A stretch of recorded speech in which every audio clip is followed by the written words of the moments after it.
Hey everybody, Yankee here.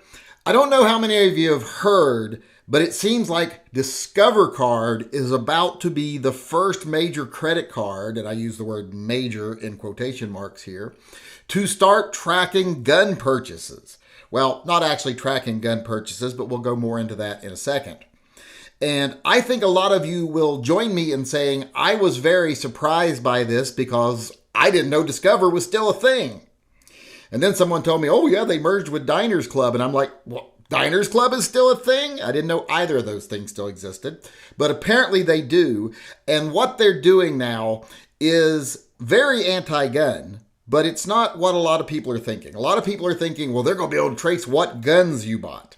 Well, that's not what they're going to be doing. What they're doing is they're creating a new merchant code for FFLs, for people who sell firearms and firearms-related accessories, stuff like that, ammo, etc. And the reason they're doing this is because they want to know if they can stop allowing their cards to be used in gun shops. And what I mean by that is they want to know how much of their money does that make up. Because right now, if you're an FFL, you own a gun shop, you're basically a sporting goods store. And right now, they have no way of knowing, hey, did somebody go to Big Five and buy a soccer ball? Or did they go to Sporting Systems and buy an AK-47? Well, not that those two things would be the same price. AK-47s are more expensive, mainly, I guess, because, little Taiwanese children aren't making them. So right now, like I said, they have no way of telling which one of those things you did. All they know is how much you spent, and yet you spent it at a sporting goods store. Well, they want to create this extra category because they want to kind of like feel out the waters. They want to say, okay, how much of our money does gun purchases actually make up? Once they do this, if it turns out gun purchases are a major part of their income, well, then they'll never do anything else about it again.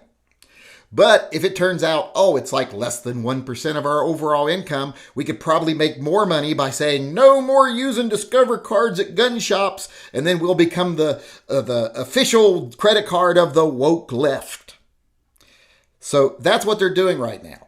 No, they're not tracking individual gun purchases. There's no way to do that. If you go to a sporting goods store and buy 50 soccer balls or, one expensive pair of cleats, they don't know what you did. They just know the total amount and the merchant code where it was spent.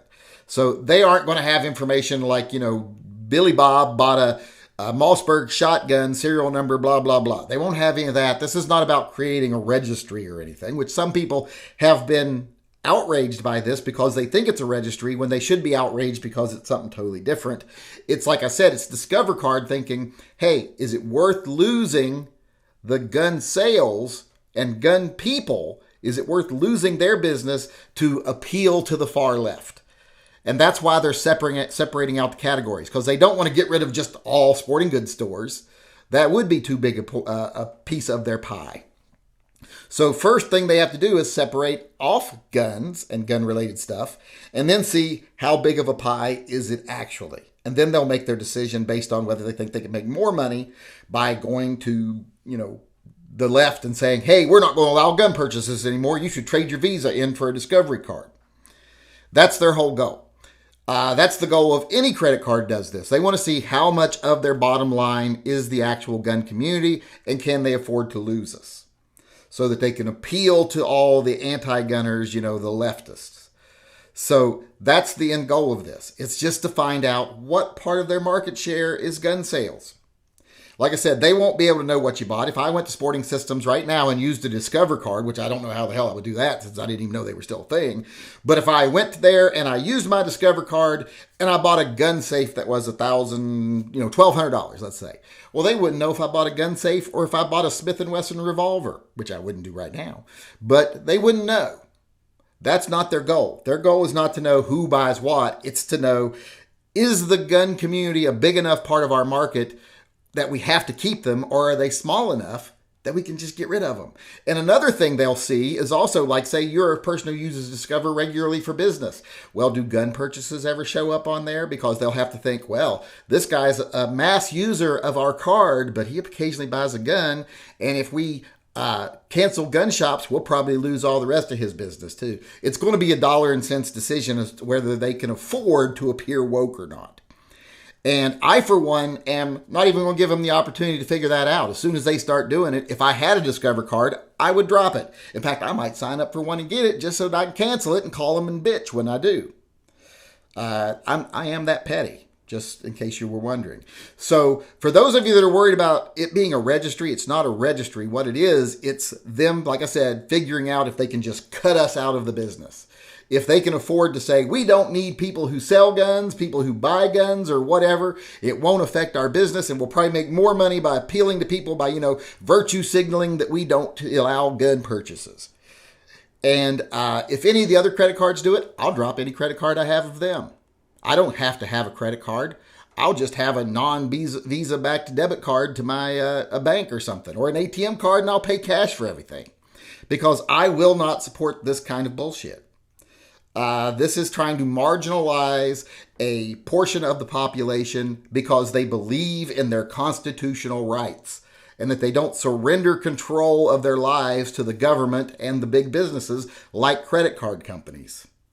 So if you're someone who owns a Discover card, know that they've already announced they're doing it. Get rid of your Discover card. I don't usually tell people to boycott anything.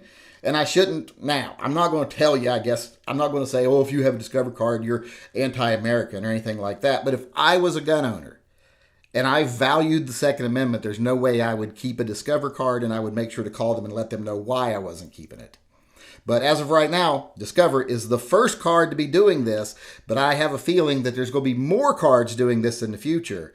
And once they do, we can't allow them to get away with it. Because here's the thing, if enough people drop them, there may not be enough gun owners and constitutionally minded people out there who actually walk the walk and don't just talk the talk to make a big dent in Visa's business.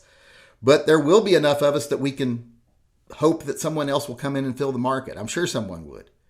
A gun-friendly, banking card. So, but until then, that would be a big detriment to all of us in the gun community. It would be a big hassle waiting for that niche to be filled.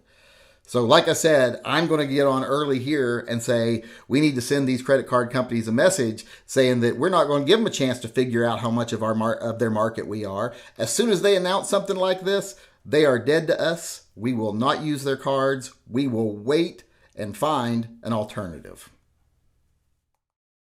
Hey everyone, Yankee here. In my videos, we often cover some complicated subjects with a lot of gray area. So if you would like to further discuss anything said in my videos, please join us in one of my live chats. Live chats are held most days at 6 p.m. Pacific time, except for Monday and Wednesday when they are at 5 p.m. Pacific. There is a clickable link to the live chats in the upper right-hand corner of this video. If you disagree with anything I've said in a video, feel free to participate in Spank the Yank. You can come on the live discussion panel and let me know face-to-face how I was wrong.